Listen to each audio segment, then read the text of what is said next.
Hi, so I'm putting on this webinar to share with you some top tips on things that I can share that will allow you to, as a business, to not get lost during COVID-19 and making sure your brand is out there and seen. So running through the slides that I've got here today, hopefully you'll find some top tips. Make sure you make notes and feel free to get in touch and ask any questions if you would like to following this. My first question for you is your brand consistent? Now, having a consistent brand is really, really important. You do have to start with the question, do you have a brand? So this is more than just your logo. It goes much, much further than that. It's your tone of voice. It's the language you use. It's the people you employ. It's the way you present your business, your products and services, and just generally your mission, vision, and values all comes into your brand. So first of all, ask yourself do you have a brand? And that might be starting with actually, do you have your logo, your colours, your fonts, etc. But the next part of this is, are you using that brand consistently? As one of my key top tips is making sure that across all your marketing materials, you are using your brand consistently, because that will definitely make an impact on how much you're seen, particularly during these times. So having a consistent brand has many benefits, and you can see some on the screen there. It creates brand awareness, it builds trust, it's easily recognisable. So if you want to build that ongoing brand consistency, then it will become recognisable to your audience. Therefore, your customers will become more loyal, and it creates raving fans. And then generally, as a whole, it will increase your chance of repeat work, as your clients will feel confident to recommend you. It will be easy for them to recommend you and point others in the direction of your business, and generally as a whole, grow your business. So this comes to lots of different things. Like I mentioned, it's more than just your logo. And then when you do have a logo and a brand created for you, you need then the brand guidelines that you can reflect and use throughout your business, share with your teams, share with people that you outsource your marketing work to, and just generally anything linked to your business processes. So the brand guidelines are really important, even if it's just a snapshot like you see on the screen there, where it shows how your logo should be used, any sub-logo, sub-brand marks that you have, and then the colour references and fonts that you should then follow. That, in a nutshell, very, very simply, will enable you to start building that brand consistency. Then you go further. So this is about your marketing materials, both online and offline.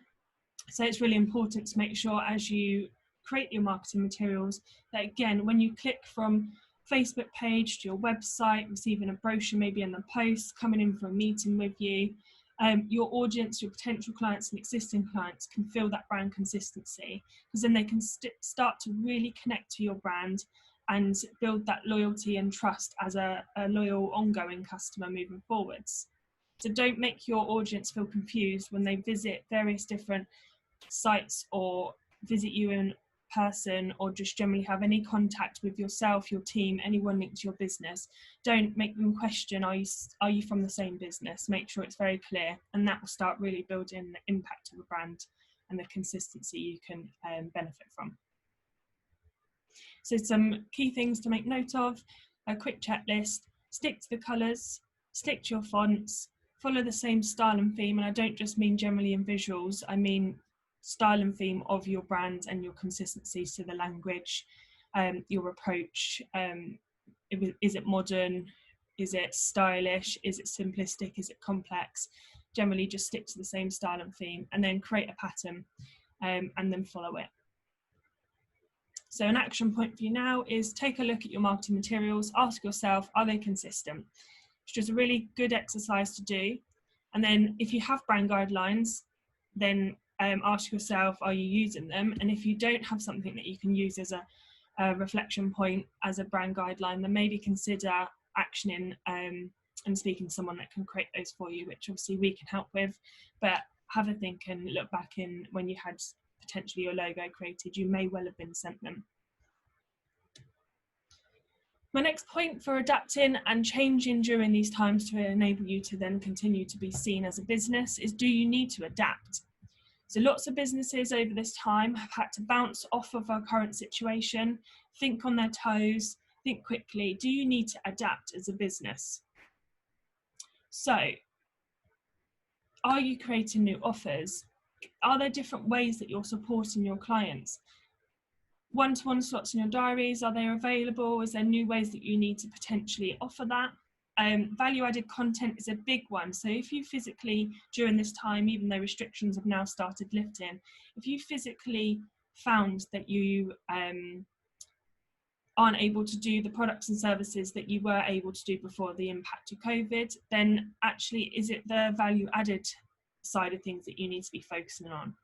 Is there new marketing tools that you're exploring that you weren't using before that actually you have the opportunity to start exploring now? Social media is a big one of those. Talking of then social media, so social media is a great platform for you to be able to use to promote how you're supporting and adding value to your clients. So things like going live, doing a Q&A or a talk like this. Maybe you are running a webinar, and just generally you might have top tips, myths that you're busting in your industry content that you would like to share your expertise on. Just generally as a whole, that's value added content that you could be looking to share with your audience. Maybe now, as a lot of businesses, you are able to do a lot online as opposed to face-to-face. And even though things are starting to go back face-to-face, I strongly believe that the online sort of meetings and networking potentially, there will be definitely a place for that moving forward. So have you needed to adapt? And then just again, take a step back and think, are you being on brand and consistent when doing that? So having a background designed could be a really simple and cost-effective way to make sure that as you're speaking and you're looking professional, that you're making an impact on your audience. It might be that the background isn't as you wish where you're working from, because you know working from home wasn't ever planned. So a background could be great, but then the benefits that could come from that moving forward make a real big impact. Talking about the one-to-one slots, like I mentioned just now about adapting, is it easy and quick, simple ways that you can use and the tools out there? This is Calendly. I've started using that since going more online and since the lockdown impacted. I set up a Calendly account.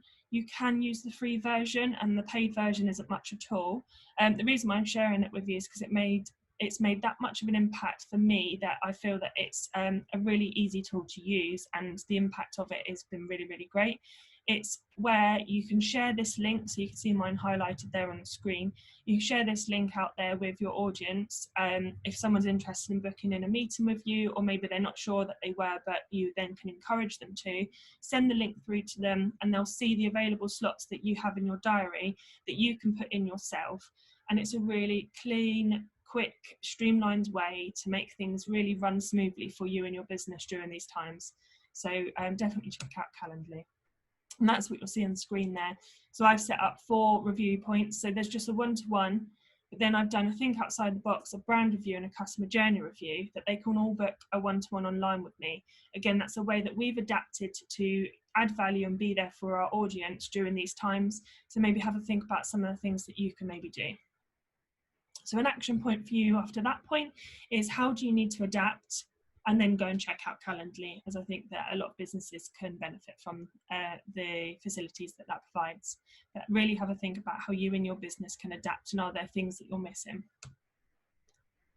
Big one for me is, are you being proactive and not just reactive? So it's really busy times for a lot of people now, maybe not the income generating busy times, but if you're not busy, then you should be. If you want your business to carry on going through these times, you need to make sure that you are being busy. There's lots of platforms and things that you can be using to promote your business, be out there and be seen. So really, really key messages. What can you be doing to be proactive? So is that existing or previous clients that you can make contact with? Communication's a massive, massive thing at the moment. Share your other services. This is an opportunity for you to communicate what else you do, maybe that your audience, your existing clients didn't already know about. How can they work with you moving forward? So if you're in an industry, maybe HR, IT, the financial industry, we all know that those industries have been particularly busy during these times because they're really high in demand for all the changes that the impact of COVID has had on us businesses. So therefore we need to reach out and have help with furlough, payroll, all these different things. IT, setting up from home. I know that a lot of people in these industries have been super busy at this time, but a message to those people that are busy, are they being proactive and not just reactive? Because it's all well and good obviously having the one-offs clients and things, but actually how do you carry that forward moving forward into their business? So sharing the other services, so once they've used that one-off furlough setup program, for example, then could they then follow them up and make sure that they let them know that they've got an advice line if it's a HR industry, for example? Can you get your clients to be leaving a testimonial? This is a really big one. It's a really nice communication point.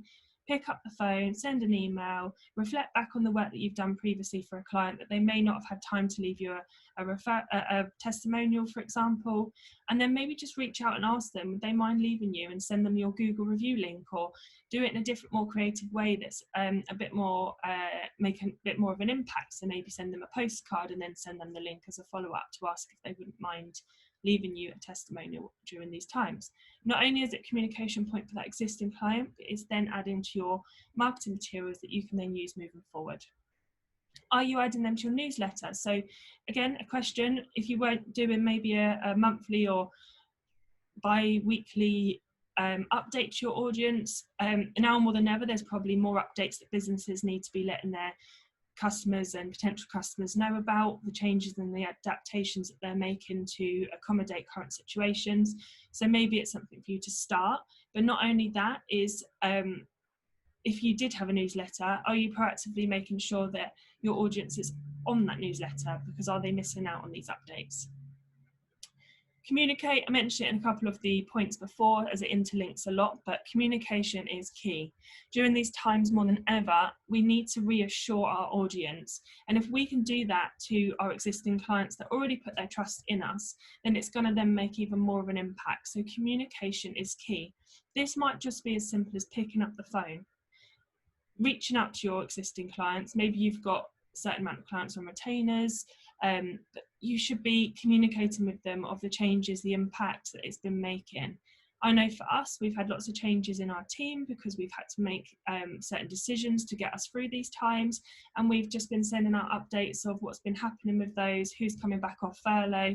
Maybe we might be taking slightly longer at the moment due to lots of different things with managing marketing, managing the on-the-business decisions and things that we all need to be making, and actually just generally the workload. But it may be that the capacity situation may not be the same at the moment as it always has been. So make sure you're communicating that. People will listen, they understand everybody's been impacted by the same thing at the moment in business, but it is about how you communicate that to your audience that's going to make the difference. Could you start doing Facebook Lives, videos, webinars, monthly, weekly newsletters I've already mentioned, and just generally posting on social media? Big question is, are you using social media? It's a free platform for businesses to be able to use to market their business, to really build up those relationships, build trust, keep in touch, share their work. It's out there ready to use, and so many businesses aren't using it. It's all about regularly posting. So I would say that if you're going to start looking at using one of the platforms maybe you don't already use at the moment, set yourself a target of posting twice a week maybe, or once a week even. Don't start off by trying to post every single day and then just stop for a month, because that will be more detrimental than it will if you were to actually just not start using it. It's a great platform to stay in touch, go live. It has the facility to go live on all three, I'm not sure about Twitter, but LinkedIn, Facebook, Instagram. It allows you to share your added content, so top tips and industry updates, and consolidating all the government guidelines and things, but how you as your industry could share that. It's a great way of sharing your expertise. You can encourage Q&As, so let your audience ask you questions they may not have had the opportunity to do before. If, say, for example, you're a photographer and you haven't been able to go out and do the work that you've been doing recently, maybe go through your archive and post some throwbacks of the work that you've been doing and tag those clients in it. It's a really great way to reach out and use the work that you've already done to then market and stay in touch with what you're currently doing. And again, linking to that, sharing success, sharing those testimonials you're asking for. It's a really great way to communicate and utilize that existing content that you can then use to market further to your audience. So some bits on social media, maybe if you're struggling with content, consider creating a campaign. So maybe, for example, you do one top tip a day for the month of July, for example. Have a think about what you can do in your industry, and if it's something that you can put as a campaign and then that becomes easy to follow for you, that might be something to consider. Build that consistency. So as I've mentioned, starting from the beginning of this talk, brand awareness, brand consistency, it's really, really important to make sure that's being promoted and pushed across everything. So if you're going to start using social media, or you actually already frequently use it, have a think about taking it up a notch and creating, making sure that the posts and the content that you're putting out there is on brand, and it really, really makes an impact, and it showcases to your audience who you are and what you do, and generally looks professional, and again promotes that business consistency. Think about maybe some marketing materials that you need to have created to communicate your products, your services, like I said before, the changes that you're doing, updates that you're making. So my action point off the back of those last few bits is, how can you improve your communication? Really think about some of the things that I've been saying, and actually, are you implementing them yourself? Set yourself a task. So maybe my suggestion there is, ask 5 clients for a testimonial. So come away from this talk, set yourself 5 people you want to pick up the phone, re-engage with, and then ask them if they wouldn't mind leaving you a testimonial. And make sure you make it easy for them. Like I said, follow them up with the link that they can just click straight away to then start typing the testimonial. I know that a lot of people want to do these things, but if it's slightly difficult, just the way that business and life is, it's not always done, and really they do want to do it. So make it easy for them. Create structure to following your social media activity, and overall just make sure you're staying consistent. So I'm offering, as I mentioned, back Calendly. I've got the Calendly link, which I can send out afterwards, where you can book yourself in for a brand review. A Think Outside the Box. Think Outside the Box sessions are all about, if you're a bit sort of stuck with the creativity and where to take the ideas maybe that you might have, or it is actually that you've completely come to a block and you don't have any ideas, more than happy to have a Think Outside the Box session with you. And we can explore those from an outside perspective, looking in. It can be really, really exciting, and you can then go away with some actions and tasks to do to really start building that awareness. And then customer journey review. This is how you attract, convert, and retain your customers, looking at the overview picture and actually bringing that together to really enhance the journey that you take your customers on, from attracting them, converting them, and retaining them ongoing. So have a look at that and look out for that follow-up email, or I'll put it in the link here, but feel free to book yourself in. I'd love to catch up with you. So I'm Tara, and my business is Abstract Print and Design, where the little details create big ideas.